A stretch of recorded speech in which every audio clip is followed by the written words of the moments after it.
Hello, Assalamualaikum. Aku Azim Qayyum. Jadi, ini adalah review sebulan aku menggunakan iPhone 14 Pro. Sebab kenapa aku memilih untuk menggunakan 14 Pro dan bukannya 14 Pro Max ialah kerana aku memang seorang yang lebih sukakan menggunakan phone dengan satu tangan saja.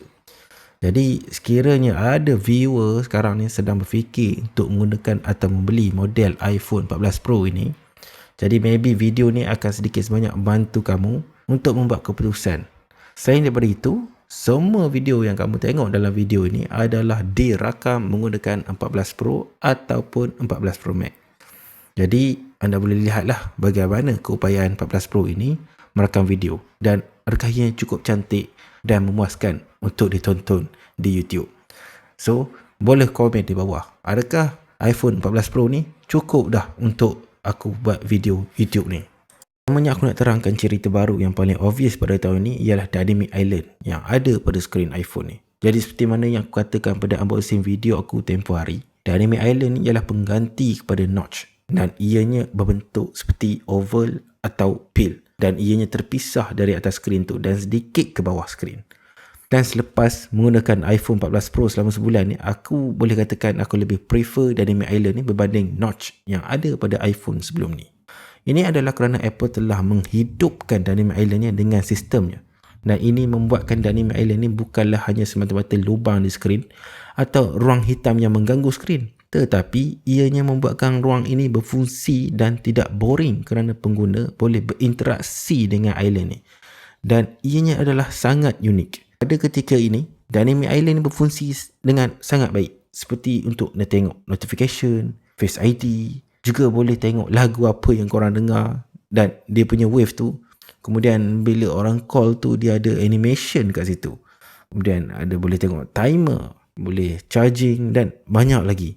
Dan bila nampak lubang tu mengecil dan membesar dengan kemas sekali, ianya merupakan satu pengalaman menggunakan iPhone yang aku rasa sangat unik. Dan aku membayangkan pengalaman ini pastinya akan lebih bagus lagi pada masa hadapan sekiranya banyak apps dari third party yang mula berintegrasi dengan Dynamic Island pada skrin iPhone ni.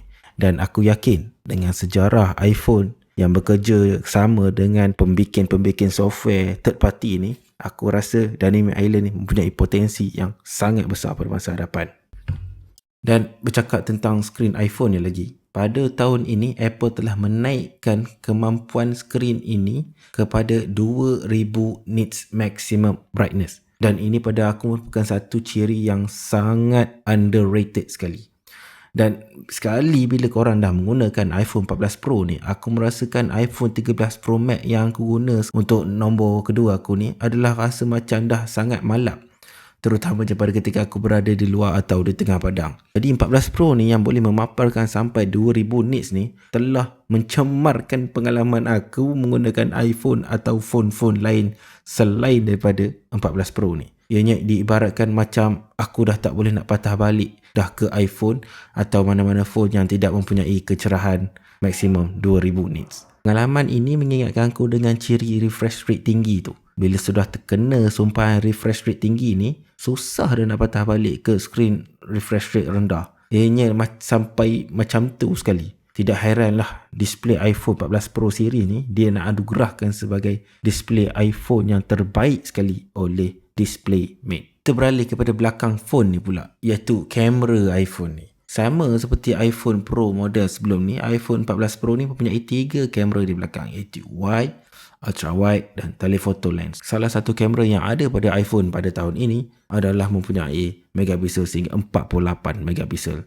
Ini aku sertakan beberapa gambar sebagai santapan mata korang dan korang boleh judge sendiri macam mana gambar yang ditangkap menggunakan iPhone ni. Seperti mana yang aku beritahu pada awal video tadi, kalau korang tengok dari awal tadi video ni hingga sekarang, device yang aku gunakan ialah iPhone 14 Pro. Dan korang nilaikan sendiri kemampuan videonya. Dan aku juga menggunakan iPhone 14 Pro ni untuk satu event di sekolah aku tentang makanan sihat yang berjaya untuk direkodkan di dalam Malaysian Book of Record. Selain dari itu, kemampuan baru kamera iPhone 14 Pro pada tahun ini adalah Action Mode, yang iaitu untuk mengurangkan kesan goyang yang ada pada video semasa merakam.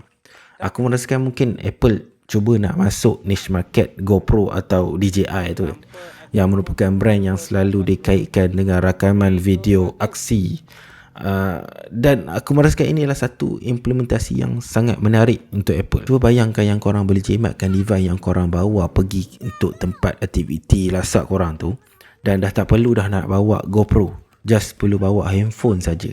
Dan selepas saja dah record, straight boleh edit dan update video tu dekat media sosial. Dan dengan kekayaan option untuk pilihan casing daripada iPhone ni, tripod, mount iPhone yang sedia ada ni, ianya merupakan satu potensi market iPhone yang mampu mengganggu action camera yang lain. Berbalik kepada skrin iPhone ni, pada tahun ini akhirnya Apple meletakkan always on display pada iPhone model Pro mereka setelah beberapa tahun ke belakang berbanding smartphone Android yang telah menggunakan always on display ni sejak aku sendiri pun tak tahu daripada tahun bila dah start pakai always on display ni. So akhirnya Apple telah pun ada always on display. Tapi bagi aku, implementation always on display pada iPhone 14 Pro pada tahun ni adalah sangat try hard untuk menjadi lain daripada lain berbanding dengan Android. Untuk aku menggunakan always on display yang simple macam Android, yang hitam putih tu, aku mesti menggunakan wallpaper yang juga hitam putih. Ini bagi aku macam satu kekurangan lah. Tetapi bagaimanapun aku rasa macam ianya adalah satu ciri yang aku alu-alukan. Kerana ialah lebih baik ada daripada tak ada.